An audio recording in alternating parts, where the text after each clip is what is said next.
పోనీ real projects గురించి మాట్లాడుకుంటే ఏదన్నా చేయదాకా వచ్చి చేయి జారిపోవడం, లేదంటే మీరే కొన్ని ఇది వద్దులే అని, లేదంటే డేట్స్ వల్ల, లేదంటే సంథింగ్ ఏదో మీ పర్సనల్ ఇష్యూస్ వల్ల వద్దని కొన్ని ఉన్న సినిమాలు? మధ్యలో డేట్స్ వల్ల ఇంకో సినిమా వల్ల ఒక సినిమా అయింది యాక్చువల్లీ.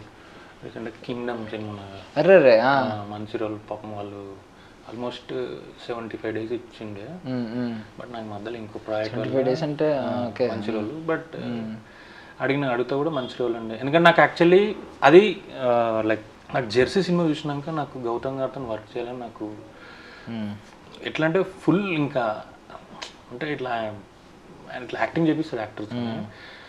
సో నేను ఆయనతో వర్క్ చేయను చాలాసార్లు, నన్ను కలవడానికి నేను ఆఫీస్కి వెళ్ళిన చాలాసార్లు, కానీ ఎక్కువ రోజు కూడా వీలు కాలేదు లేదు అని అనుకునేటప్పుడు యూనివర్స్ ఒకటేసారి కామ్ ఉన్నప్పుడు వాళ్ళే నాకు ఉల్టా ఫోన్ చేశారు.